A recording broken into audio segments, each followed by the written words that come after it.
Salam sejahtera dan selamat datang ke channel ini. Jadi kepada kamu yang baru di channel ini akan banyak berkongsi mengenai dengan seni. Jadi kemarin saya sudah berkongsi mengenai dengan 5 karya seni yang termahal di dunia dan kenapa dia boleh begitu mahal. Jadi hari ini saya akan berkongsi pula dengan 5 karya seni yang menyeramkan. Jadi kamu masih tertanya-tanya apa 5 karya ini? So, tanpa kita buang masa lagi, kita terus saja kepada topik kita pada hari ini. So, let's go.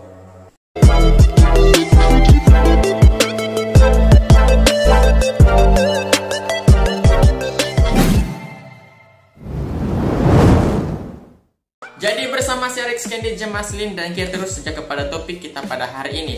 Karya yang menyeramkan yang pertama adalah The Crying Boy, di mana lukisan ini telah dilukis oleh Bruno Emidio atau dia punya nama sebenar Giovanni Bregolin dan terkenal karena mempunyai cerita tentang seorang petugas pemadam kebakaran, lebih dikenali sebagai Bomba. Dan karya ini telah diterbitkan di majalah The Sun pada tahun 1980 di Inggris. Dan cerita di sebalik karya ini, kenapa dia boleh menjadi sangat menyeramkan. Pernah ada kebakaran di satu rumah itu, di sebuah rumah, tapi yang semua barang-barang di rumah itu dia sudah terbakar. Ada satu saja benda yang tidak terbakar, yaitu karya ini. Nah, jadi api yang sangat panas, bayangkan rumah terbakar itu dia punya api memang sangat panas. Jadi sangat mustahil untuk satu karya dimana sama ada dia canvas ataupun karya yang kertas, dia mesti terbakar kalau rumah sudah terbakarkan. Tapi yang peliknya, ini karya langsung tidak dijilat api. Apa yang lebih menyeramkan pula, rupa-rupanya budak lelaki yang ada di gambar ini adalah seorang anak yatim piatu, di mana ibu bapaknya juga pernah terlibat dengan sebuah kebakaran. Ya, rumah terbakar, jadi dorong ibu bapak dia ini terbakar sama itu rumah, so dia jadi anak yatim piatu. Dan itulah cerita yang menyebabkan ini karya sangat seram, dia menyeramkan. Karya yang kedua adalah Head Saber, di mana pekaryanya ialah Theodore Géricault, lebih kurang begitulah. Oke, jadi termasuk ke dalam lukisannya terseram di dunia sebab terinspirasi daripada potongan mayat yang terdapat di rumah sakit dan laboratorium. Dan konsepnya ini bagus tapi seram. Dia ini seorang pengkarya yang romantik punya karya lah, tapi entah kenapa dia terinspirasi dengan mayat-mayat semua ini. Jadi kepada kamu yang masih lagi tertanya-tanya kenapa dia boleh jadi satu karya yang sangat seram, kamu boleh buat research kamu sendiri, kamu boleh cari, kamu boleh buat kajian kamu sendiri di internet. So, kita terus saja kita punya perkongsian pada hari ini. Yang ketiga adalah The Head Resists Him, diterbit pada 1972 dan pengkaryanya ialah Bill Stoneham. Sebenarnya budak laki-laki yang ada dalam karya ini adalah Bill semasa dia masih kecil.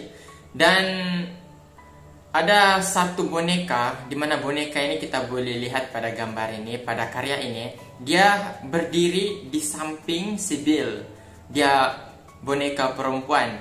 Dan apa yang lebih menyeramkan, karya ini telah diakui dan diakui oleh pemilik-pemilik, bekas pemiliknya, di mana karya ini boleh berpindah. Contohnya, kalau ini hari kita simpan di pintu, besok pagi dia terletak, begitu.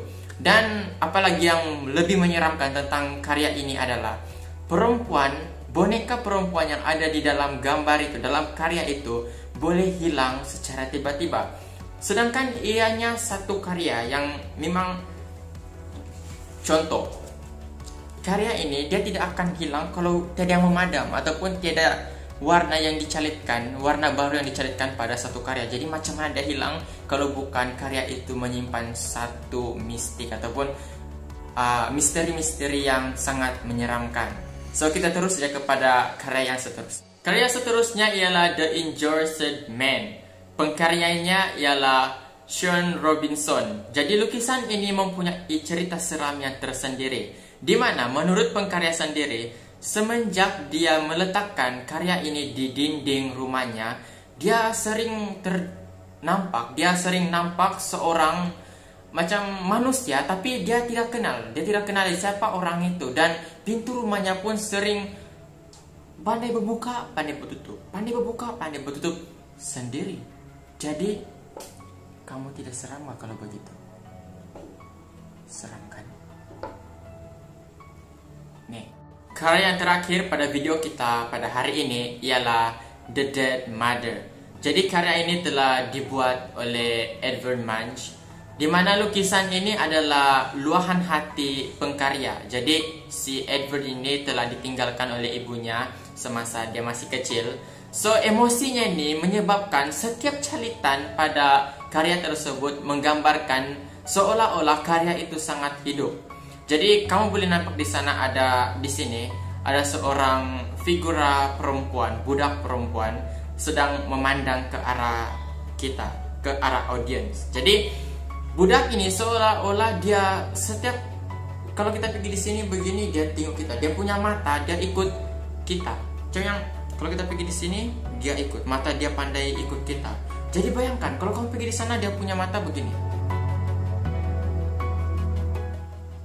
Tidakkah dia menyeramkan? Sudah tentu dia menyeramkan, bukan? Jadi inilah 5 karya yang menyeramkan.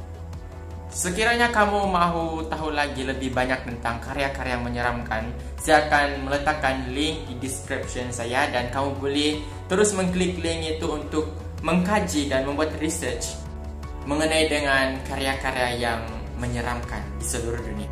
Jadi sekiranya video ini bermanfaat kepada kamu dan bagus untuk kamu jadikan sebagai satu pembakar semangat kepada budak-budak seni, kamu boleh subscribe ini video dan share kepada kawan-kawan yang mengambil subjek seni. Jadi ini saja video saya pada hari ini. Semoga kita bertemu lagi di next video, and see ya. Karya hati, karya juga.